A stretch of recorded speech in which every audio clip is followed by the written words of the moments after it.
Yo famille, j'espère que vous allez bien. Bienvenue chez MVP Foot. On va vous parler d'une équipe qui crée la surprise dans le championnat ivoirien, précisément en Ligue 1. On va vous parler de Mouna FC. Et il faut noter que dans le paysage parfois imprévisible du football ivoirien, où les favoris historiques dominent souvent les débats, on a l'émergence d'un club qui est le FC Mouna, et c'est une bouffée d'air frais. Pratiquement, ça fait 2 ans qu'ils sont venus en Ligue 1 ivoirienne. Le club est basé à couper, à jouer, à déjouer autant pour moi tous les pronostics pour s'imposer comme la grande révélation de la saison en cours. Ils ont une organisation exemplaire, une politique qui est axée sur la formation des jeunes et des performances sportives remarquables. Mouna FC redéfinit les standards du professionnalisme en Côte d'Ivoire. Donc dans cette vidéo, nous allons explorer les raisons du succès fulgurant et je vais donner mon point de vue sur l'impact de Mouna FC dans le football local et en évaluant ses forces et les défis qui les attendent. Voilà. En tout cas, lorsque Mouna FC a accédé en Ligue 1 il y a 2 ans, il y a peu d'observateurs qui auraient parié une telle trajectoire.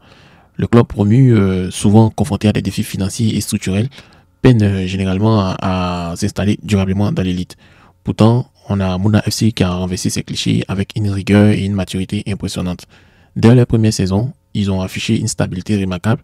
Ils ont évité la lutte pour le maintien qui piège tant de nouveaux venus. Et cette année, nous sommes pratiquement à 3 journées de la fin du championnat. Le club occupe une solide place à la 5e place. Donc, c'est à portée des tirs, des places qualificatives pour la compétition continentale, mais c'est déjà bon.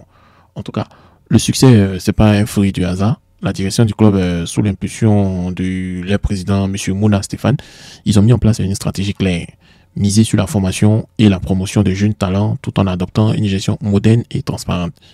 Cette approche, c'est rare dans un championnat où les structures sont parfois fragiles et ça donne au FC Mouna l'allure d'un club installé depuis une décennie. Voilà. Donc, ils ont une très bonne communication et c'est un modèle du genre.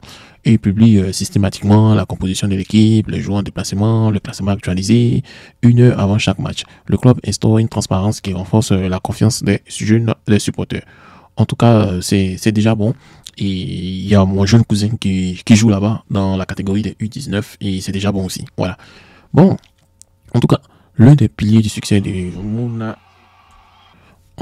L'un des piliers du succès de Mouna FC réside dans sa politique de formation, contrairement à de nombreux clubs qui s'appuient sur des joueurs expérimentés pour assurer leur suivi. Mouna FC mise sur la jeunesse et cette stratégie, bien que risquée, porte ses fruits.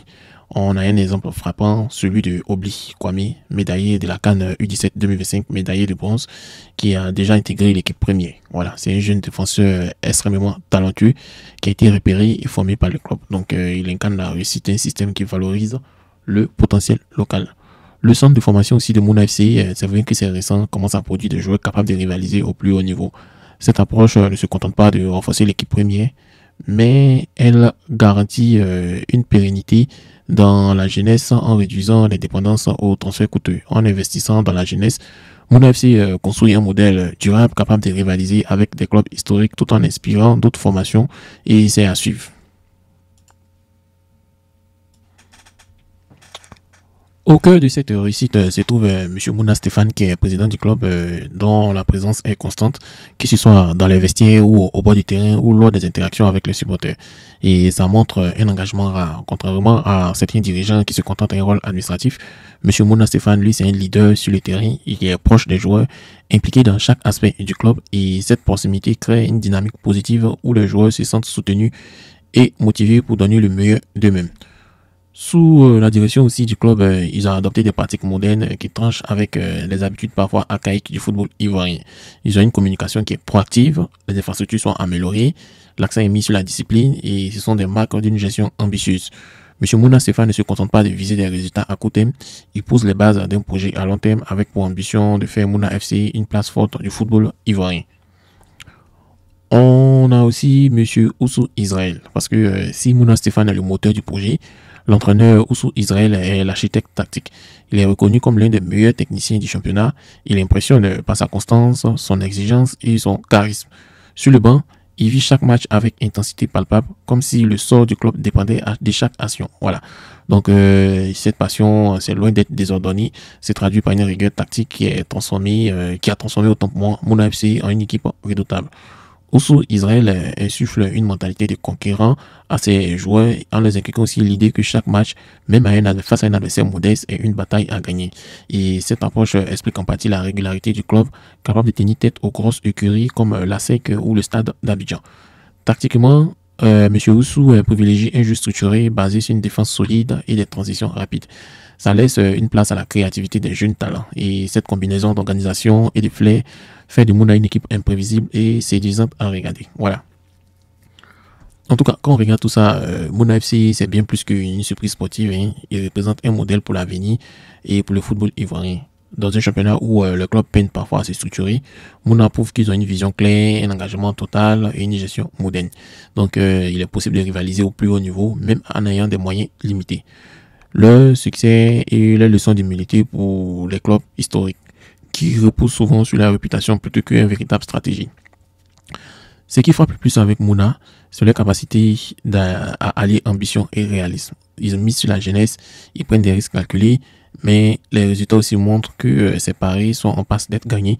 On a la présence des joueurs, comme je l'ai dit tantôt, Obli, dans l'équipe première, qui est vraiment un signal fort.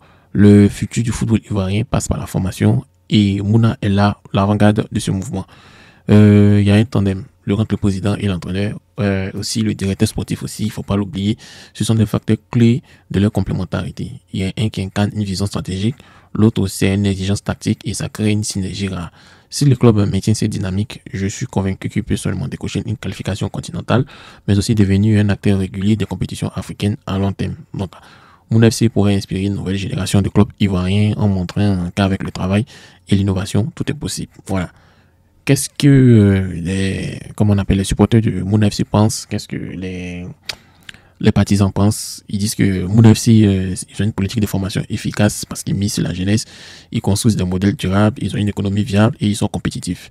Ils ont une gestion moderne et transparente parce qu'ils ont une communication proactive. La preuve, je vais aller sur les pages, prendre le contenu multimédia pour faire cette vidéo. Ils ont des résultats sportifs impressionnants, ils sont 5e et on espère qu'ils vont gagner les matchs et ils vont se qualifier pour une compétition africaine. Ils ont des leaderships complémentaires avec le trio président, directeur sportif et entraîneur qui ont une vision stratégique. Ils ont une mentalité de conquérant. Voilà. Mais bon, il y a aussi des gens qui disent que c'est trop tôt pour eux parce que s'ils vont dans les compétitions continentales, ça va être à la ramasse. On a tous vu le FC San Pedro et le Racing Club d'Abidjan, c'est pas encore trop ça. Et aussi, ils sont dépendants aux jeunes talents. C'est bien que c'est prometteur, mais c'est vraiment risqué. Surtout en cas de blessure ou en cas de départ de ces jeunes talents, ça peut fragiliser l'équipe.